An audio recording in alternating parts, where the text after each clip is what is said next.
Hey guys, it's John Safari with Orange County Music League. We're here at Studio One Live venue, Mission Viejo, California. It's Saturday, June 4th. We're filming a live DVD of Dreams of Vertigo's set tonight, and they have support from their friends The Rare, Feste, West Park, and Chad Martini. Guitar solo.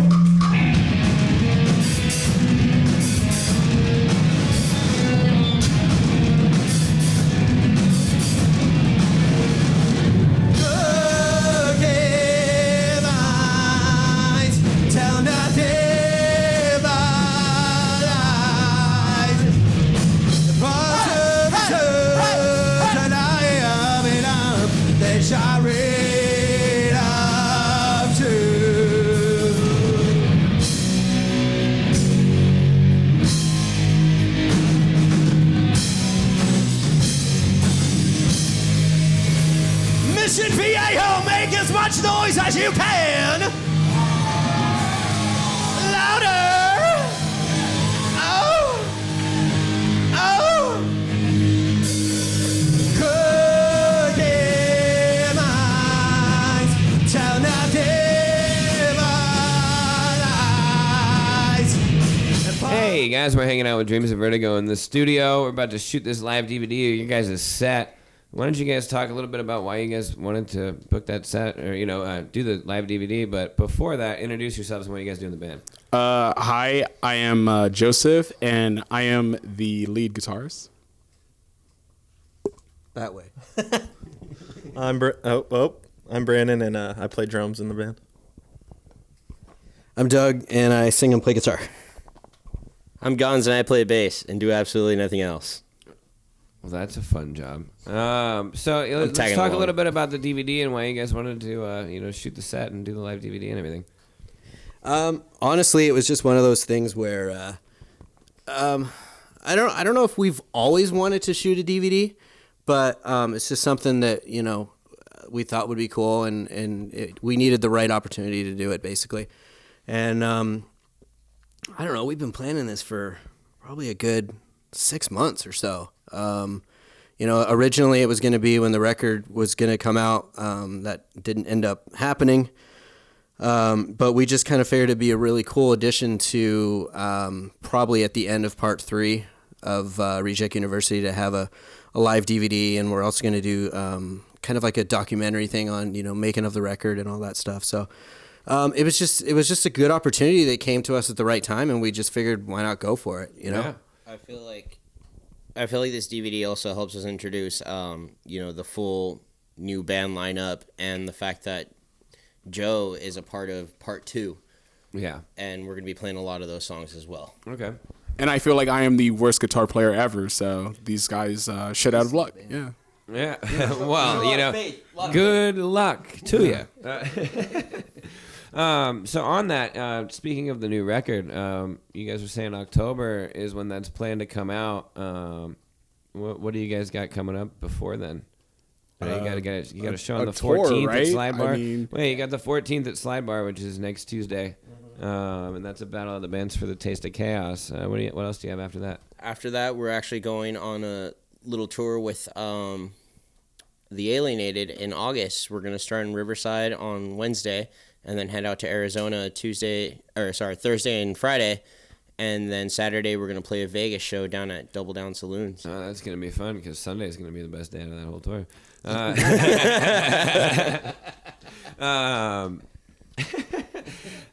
So, with putting this show together, what's your favorite part about being able to, work with booking the lineup for an event that you guys are playing when you're doing something that's special like this, not just playing a regular show? For us, it's always been about the community. There's been so many bands in Orange County, LA, whatever, that have helped us out in our career. We started a couple years ago, and it was just literally me and at the time Devin playing an acoustic guitar in front of 3 people in Long Beach.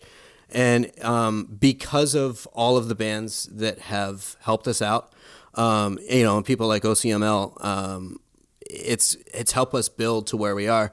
And I think the reason that we wanted to do this DVD with the bands that we wanted to do it with was because these are all bands that we grew up going to their shows, and they've helped us out, and we go to their shows, they go to our shows, and for us it's always been about a community, it's a family.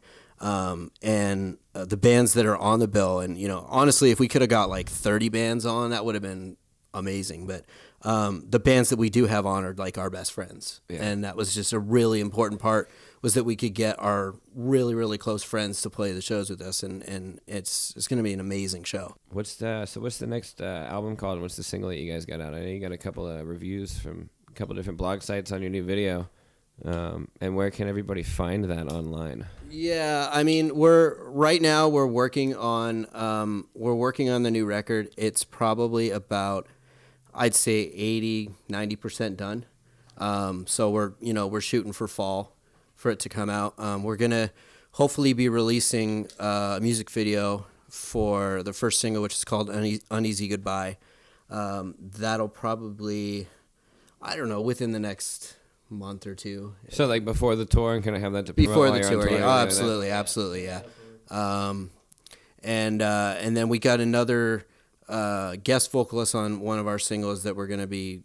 I'm absolutely beyond belief about it, because it's the singer that I just grew up absolutely worshiping. So it's a surreal feeling. Exactly, that too. 32. I think we might be at 33 now. We got. I was 34. How was putting this in my face? Every stroke One more. Every stroke counts. Then we're at 42. So there it is. By the way, the numbers are reference to gay jokes made during this interview. So the album's called Reject University Part 2, and we're calling it From 6 to Midnight. All right. Proper sophomore album name. Yeah. Checks out. So how has you guys' homework been when on this sophomore album? I see what he did there. That was good. I couldn't even respond because I was so stunned at how clever it was. Yeah. Well. All right. Well. Shit. No. This album is actually surprisingly a lot darker than it was for our first album. Our first album was a lot more, pop punkish, a little bit of punk to it. But this one, we went through a different route. We threw in a couple fun ones, but for the most part, we kind of looked at each other like, this album's kind of sad.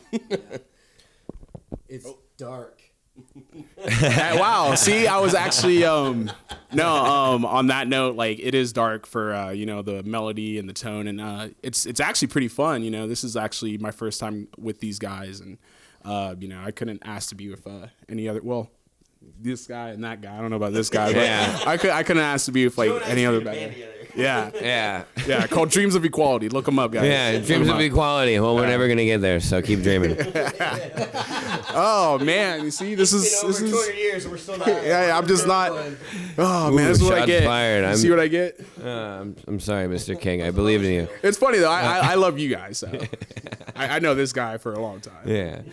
No, it's really cool to watch from behind the scenes all bands grow and mature, and then go from just playing songs and kind of yelling their message out there to their next album or their third album, when they've got to the point where they're like writing the music and letting the emotion write the music, so you can kind of look at them and be like, wow, that doesn't sound like you. Like, what the hell happened? And they're like, well, life, and I'm a better musician now, and I'm not so angry anymore, which I think a lot of harder in this scene. I think a lot of bands start off being really angry, and Yeah, I think in the process of writing this album, we went through about, 10, 20 different songs, and those all just got scrapped until, there was one song where it was, we came back the next week and we're like, hey, what was that one we played last week? Like, keep going.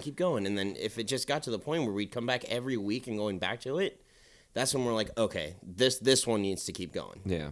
And we push Well, it. and I think any good album has, twice as many songs that didn't make it on there in order to make that album. If you just throw the first 10 songs on Or it's right, just you're not not pushing ready. yourself. Yeah. You're not pushing yourself to be, the best that you can be at that point. So Yeah, we were like, oh, that song's not ready. Save it for, part 3 or whatever, etc.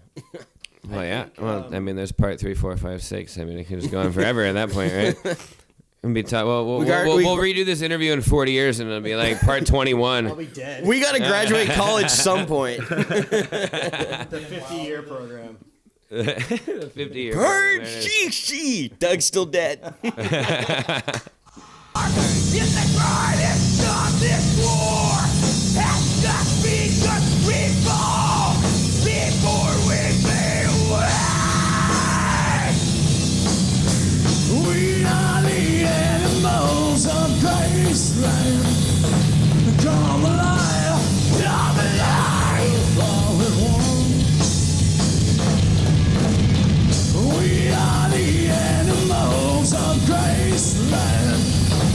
Come alive, all at once.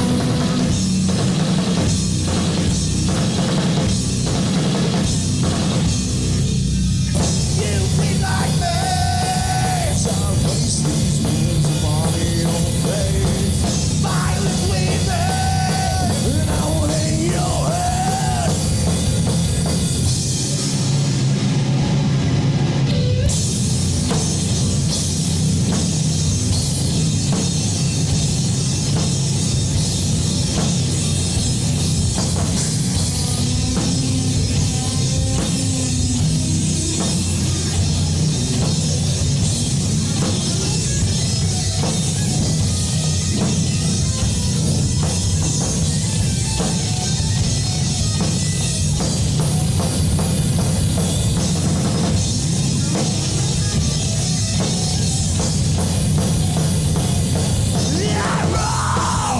We're hanging out with the Rare here in the studio, and you guys are from Apple Valley, so you're down a long way here in Orange County. Why don't you introduce yourselves and what you guys do in the band?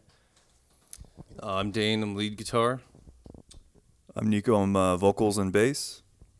I'm Bryce, and I play drums. All right, so this is your second to last show for a while. You're going to be going in and making sure you finish up that album, and you just put out a music video for your first single off that album, the Amber Room, on Tuesday. Where can people find that online? It's all on YouTube. Obviously, our Facebook page, our website, also theraremusic.com. We keep everything up to date on there. All right, cool. And So- what's that one last show you have after tonight coming up? It's in Apple Valley. It's called Oddfest. It's June 11th. A bunch of bands, all from pretty much the same area. There's a few coming in from out of state, but it's gonna be a good time. Cool. We've had you guys out before, and you've kind of changed your music style a little bit since then. Why don't you talk about what went into changing up the style a little bit, and what inspired you guys to go a little bit on the harder route, and all that. Originally, personally, we were very, we were all have the influences of the harder style. Like it's very much what we listened to growing up.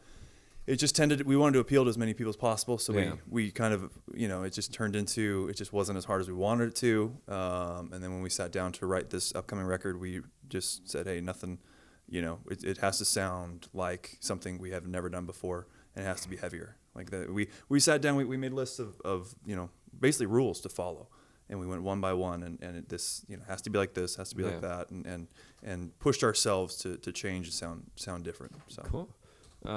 What's your most? What are you the most excited about with this new album coming out?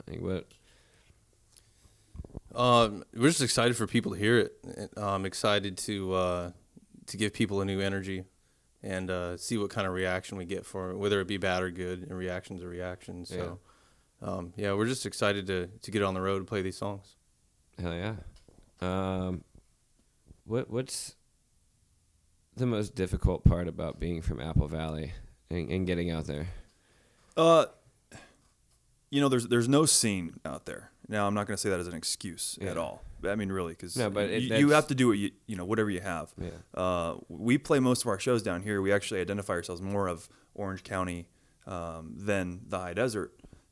Because there's more of a scene and something to attach yourself to, but at the same time it's all what you make of it. So yeah, of course. But I think it's also a good thing. It gives us, you were very isolated, and I mean, so much time there's nothing to do. I mean, so we spend a lot of time doing what we do, and I feel that helps us, gives us an edge in the way to make sure all our our I's are dotted and our T's are crossed, kind of vibe. So, well, you get a lot more time to rehearse and make sure that everything goes as planned. And exactly, yeah.